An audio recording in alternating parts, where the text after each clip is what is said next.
Hey YouTube, welcome to Trish's Corner. My channel, I'm new to YouTube.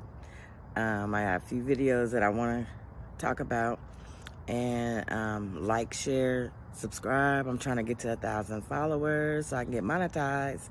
Watch these videos with me and see if we can learn something today and figure out what are we in our community going to do about this Trump administration. We're capping off the first 100-day week with our morning briefing. How does everybody feel? You like the morning briefings? Okay, we do too. That's why we're doing them. It's good to see all of you. I brought a friend out here today who's happy to take your questions, but first, some remarks. At 11 o'clock, President Trump will participate in a National Day of Prayer event where he will invite Americans of all faiths across the country to join him in asking for God's continued blessings over our great country.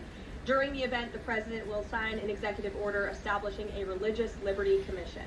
Later today, President Trump will travel to the University of Alabama to deliver a commencement address to the graduating class of 2025. Last night, we saw yet again why President Trump is our deal maker in chief. We secured a historic agreement to establish the United States-Ukraine Reconstruction Investment Fund. This is a first of its kind economic partnership for the reconstruction and long-term economic success of Ukraine that the United States will greatly benefit from. This partnership represents the United States taking an economic stake in securing a free, peaceful, and sovereign future for Ukraine. This partnership establishes a fund that will receive 50% of royalties, license fees, and other similar payments from natural resource projects in Ukraine. President Trump has been clear from the beginning. He wants the killing in this brutal war to end. This agreement shows how invested the president is in securing a truly lasting peace. To mark President Trump's triumphant first 100 days in office, we've detailed all week how President Trump has been hard at work delivering on the promises he made to the American people. And yesterday, the president once again showcased why he is the most transparent and accessible president in American history when he held his fourth open press cabinet meeting. Every cabinet secretary went into great detail, explaining how their respective agencies are making life better for American families and businesses. And then the president allowed all of you to ask questions on anything you wanted afterwards. One of the main reasons President Trump won nearly 80 million votes, swept all 7 battleground states, and received a resounding mandate from the American public is because of the contrast he presented during the campaign and continues to this day. Everything in President Trump's agenda is grounded in one thing: common sense. While the Democrat Party went off the deep end and doubled down on pure craziness, President Trump pledged to restore common sense back to the United States of America. In a little more than 3 months, that's exactly what he's done. He recognized that America is a sovereign nation that cannot survive if it does not protect its territorial borders. So he secured the border in record time and ended the mass invasion of tens of millions of illegal aliens into our homeland. The president knows his top responsibility is ensuring the safety of the American people, which is why he's arresting violent illegal alien invaders in our communities who threaten our public safety. And it's unacceptable to President Trump to allow rampant waste, fraud, and abuse of Americans' precious tax dollars, which is why the president championed a historic DOGE effort that saved nearly $200 billion already. President Trump knows America is blessed with an abundance of liquid gold below our feet in the form of fossil fuels. So he ended Joe Biden's reckless war on American energy and is restoring American energy dominance to lower costs and strengthen our national security.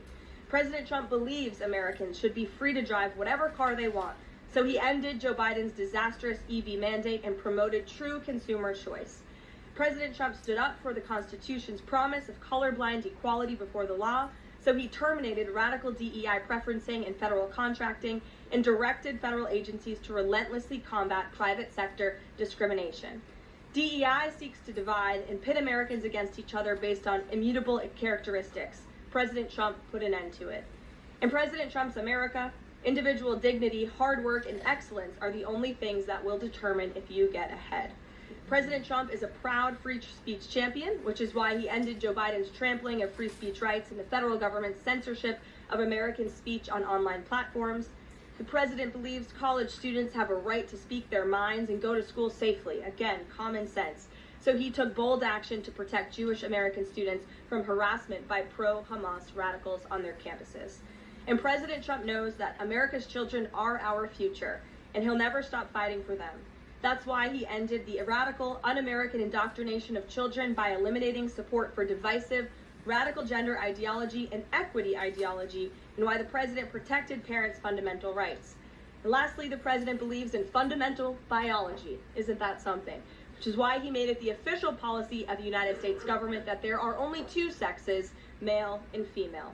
And because men and women are biologically different, President Trump ended the unfair, demeaning practice of forcing women to compete against men in sports and having their private spaces invaded. When President Trump promised a complete restoration of America and the revolution of common sense, he meant it. And over the next 100 days, get ready for historic trade deals, budget deals, and peace deals. Bingo. Last night, Kamala Harris delivered her first major speech after losing the election. She attacked Trump personally, attacked the policies. Any comment from the White House on that? I think it was a great reminder to the American people of just how blessed we all are that the leader sitting in the Oval Office today is President Donald Trump and not President Kamala Harris. It was a helpful reminder of just what a travesty and a tragedy that would have been. It would have been the end of America. And it gives me a chance to bring this whole thing home. If we continued on this road of radical regulation, choking off American energy, sending our supply chains to foreign countries, taxing our economy to death, pushing this cancerous woke ideology on our children, ending merit, ending scientific innovation, ending public safety, allowing, everyone goes to the stores these days, everything's locked up, criminals roam free, law-abiding citizens under the previous administration were punished while gangbangers were given red carpet treatment. Democrats, of course, are still giving gangbangers red carpet treatment. And then the border invasion. If those policies had continued, it would have been the end of the American Republic. And the only thing Americans want to hear from Kamala Harris is an apology for joining Joe Biden. Remember, she was the border czar. Joining Joe Biden in aiding and abetting the invasion of our country. And we're never going to stop talking about this because what they did to this country is unforgivable. It is an eternal stain on the Democrat Party. Every day we read another story.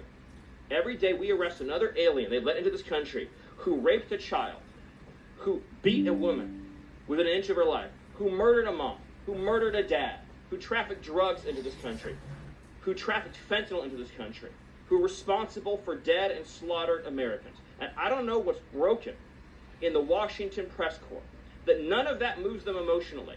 The only thing that gets them exercised is, do we need to have more trials for terrorist supporters? We need to have more trials for gangbangers. We need to have more trials for illegal alien invaders, even though Congress and the Constitution clearly say that you can expel invaders and illegal aliens quickly, efficiently, and properly.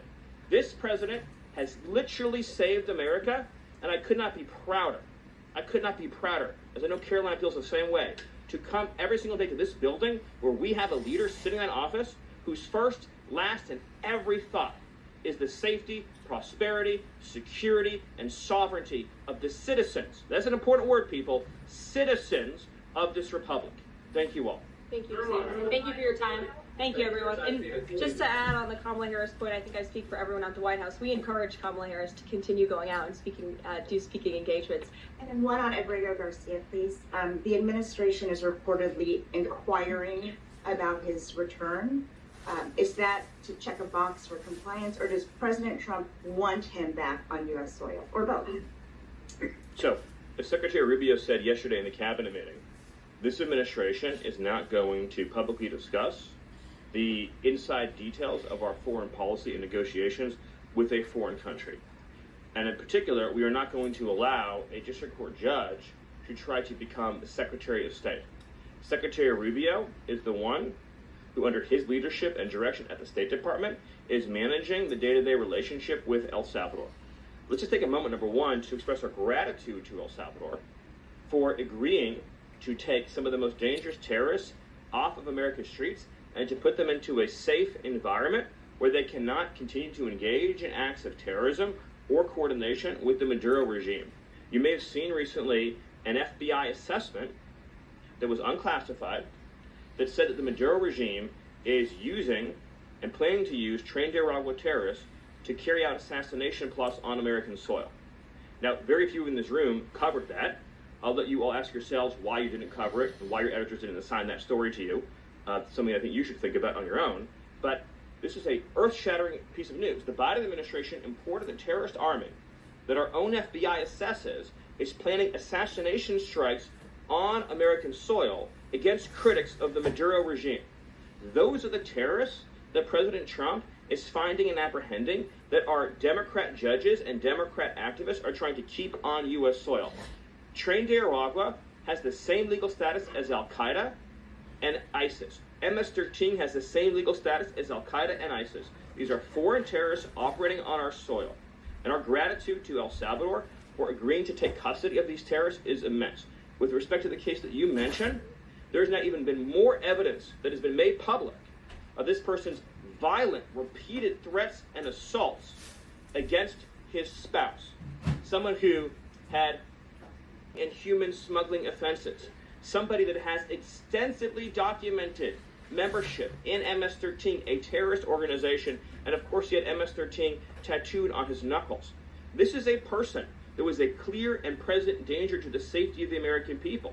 And it is a sad reflection on the state of our media and many of the outlets represented in this room that you obsessively try to shill for this MS-13 terrorist while no coverage occurred in your papers about any of the Americans that were raped and tortured and murdered by the illegals that Biden was importing into our country. You know, you talk about due process. The Biden administration made the decision to give extensive due process to two trained Nicaragua terrorists that were apprehended at the border just a couple years ago. They were two gentlemen. They were from Venezuela. They were members of trained Nicaragua. The Biden administration Border Patrol apprehended them and made the decision to provide them with extensive due process, put them onto a program known as supervised release, and put them on ankle monitors so they could go through a lengthy legal, judicial determination as to whether these legal aliens who had just set foot on U.S. soil might want to live in the United States for the rest of their lives. What was the result of that decision? What was the result of that choice that was made? Those two men kidnapped a young girl named Jocelyn Ungary from her family. They beat her, they sexually assaulted her, they tortured her, they stripped her, they murdered her, and they dumped her body. That is what the Biden administration's policy was. Most of your papers never covered her story when it happened. To the extent that you covered it at all, it was because President Trump forced you to cover it by highlighting it repeatedly over and over again. He had to shame you into covering it. And each and every one of you that sides over and over again with these MS-13 terrorists, to the extent that you had the financial means to do so, you all choose to live in condos or homes or houses as far away from these kinds of gangbangers as you possibly can. If I offered any one of you a rent-free home with no taxes to pay in any of these gang neighborhoods, and I said your neighbors are MS-13 terrorists or Mexican mafia or Sinaloa cartel or trained Nicaragua, I couldn't pay you to live there. But yet you, with your coverage, are trying to force innocent Americans to have these people as their neighbors, and that one day their daughter may be abducted from their home and raped and murdered. So you're not going to get an ounce of sympathy from this administration or President Trump for the terrorists who've invaded our homes and our country.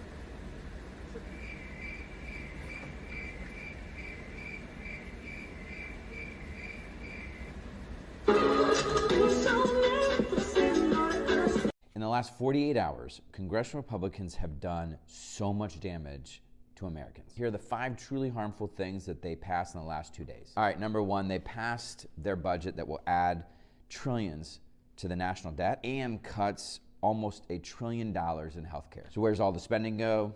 The vast majority of the spending goes to tax giveaways to the wealthiest people in America. Number 2, they passed the SAVE Act, which will make it harder for millions and millions of Americans to vote. Instead of making it easier to register to vote, they're making it harder for people to register to vote, particularly women and those serving abroad. If your driver's license does not match your birth certificate, like many married women, it could block you from voting altogether. Number 3, in the middle of all of the chaos around the tariffs and the market crashing, they passed a bill, literally passed a bill to endorse the tariffs and to strip Congress's power to curb the president's tariff authorities in any way. Number 4, they passed a bill stripping the power of federal judges. What this bill does, because all of these federal judges have been ruling against Trump because what they are doing is unconstitutional, so instead of complying with the Constitution and the law, this bill would undermine federal judges and limit their rulings to their local jurisdiction. These are federal judges ruling on federal matters. Number 5, this is one of the cruelest things that they've done. They passed a bill to jack up overdraft fees intentionally. So on your worst day, you can't pay all your bills, you overdraw your account, now your fee could be $100. They eliminated the cap on overdraft fees. Why? For the same reason they're passing this budget, so the people at the top make more money. The only way we're going to stop this is to get a few Republicans to join us. A few in the Senate, a few in the House, that's it. So we need all of the voices we can to help shift public opinion so that we can get the support we need to end this craziness.